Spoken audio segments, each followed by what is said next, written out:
security payments when they're out on the road. The sight of a mobile social security office at the latest illegal camp in mid-Wales sparked off a storm of protest. Well, face-to-face in the studio, a Travellers spokesman, Sid Rawle, and the man responsible for paying out benefits, Social Security Minister Nicholas Scott. Well, Mr. Scott, first of all, a lot of people were enraged to discover that people wandering about the country with no apparent intention of getting a job were able to claim benefit. I think they were enraged and outraged, and I think it was right, seeing some of the presentation on television, and they saw people who manifestly were exploiting the social security system. I have no objection to people who have a travelling way of life, but if they obey the law, if they honour their obligations to property holders and observe too the rules of the social security system, that's fine. Manifestly there's a significant number who are flouting all three of those conditions, and I think rightly the public are outraged and the government are going to do something about it. Well, how is it that they are able to claim benefit? Because as far as I understand it, you have to have an address before you can actually get the benefit. Well, many of them have an address, of course, but it's not necessarily true. People of no fixed abode can still get social security benefits according to the rules. Manifestly there are people who are homeless who we may need help through the social security system, so they can do that. Our difficulty is that the normality of our customers are people who have an address which is close to their local office. The Employment Service and the Social Security Service know their employment record, they know their record in trying to get work, and they make a judgment about their entitlement to benefits. When suddenly a whole horde of people invade a local office, usually a small one, using, quite frankly in many circumstances, intimidatory and threatening attitudes towards our staff, then it is very difficult to make a cool and clear decision about their entitlement to benefit. And this is quite a deliberate tactic on the part of a particular group of travellers. It doesn't apply to many of the travellers with an established history of travelling in this way, but the New Age travellers, and a significant number of them, are causing us a great problem, the police a great problem, and local communities a great problem, and I believe it's right that we should tackle this quite effectively. Well, Mr. Rawle, you've been called, you've heard what the Minister said, you've also been called scroungers. How do you react to that?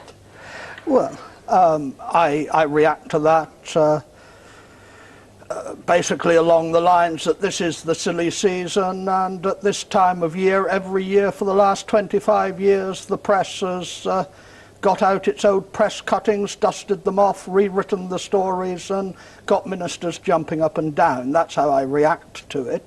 I personally do not see the story as Mr. Scott put it. In fact, to my mind, most travellers are actually available for work and do work. They work for farmers all over the place. They work, my own group works.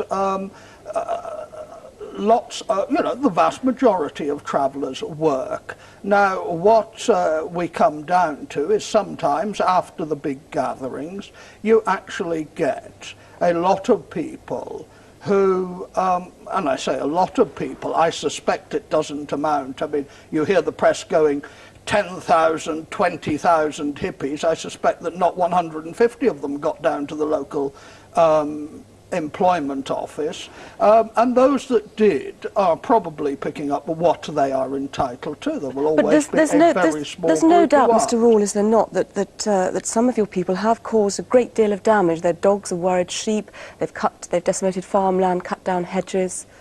This is vastly overrated, and quite honestly it's got nothing to do with social security. If we come back to the social security issue, what you actually find is that in lots of cases the police and the local council are making efforts to get social security payments actually happening in a certain place in order that there is money to put in the tanks of the vehicles. Now, in that situation, the government pays out £30, it gets back 25 through the pump within the hour.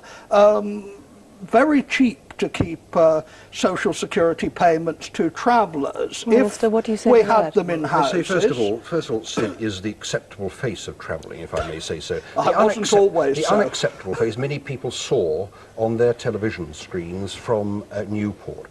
They've seen in our local office recently where a traveller demanding money from a female assistant because he was refused money or asked questions he didn't want to answer, stripped naked in front of her, cheered on by a group with him. Now, that's totally unacceptable from my point of view. I understand Sid's problem about people having to claim benefits from local offices. We're going to ensure that the information about people's employment records and their background is available to local offices wherever they are when they're presented with this situation, so fair decisions can be made about travellers' entitlement. I don't want to discriminate against travellers, but I want to make sure that what is happening now does not happen in the future, and that is they are treated differently from the generality of citizens in this country because they're out to exploit the system and intimidate frequently our staff. Because Sid has argued that these troublemakers are the exception rather than the rule, and I notice that a lot of these people have young families, young children. Surely they deserve some help, some sort of benefit. 80% of the money that was paid out of Newtown were paid to young, single people. Now, I do not believe the taxpayer should be in the position of supporting a lifestyle for those sort of people. I do believe that they should be treated fairly and properly, but you say it's only a small scale, it's the exception. It's not much of an exception when it's the particular landowner or farmer who's presented with this problem, and we have to be concerned with their needs and their situation in society as well as the travellers. Gentlemen, I have to stop you there. Nicholas, Scott, Sid Rawle, thank you very much for joining us. Thank you.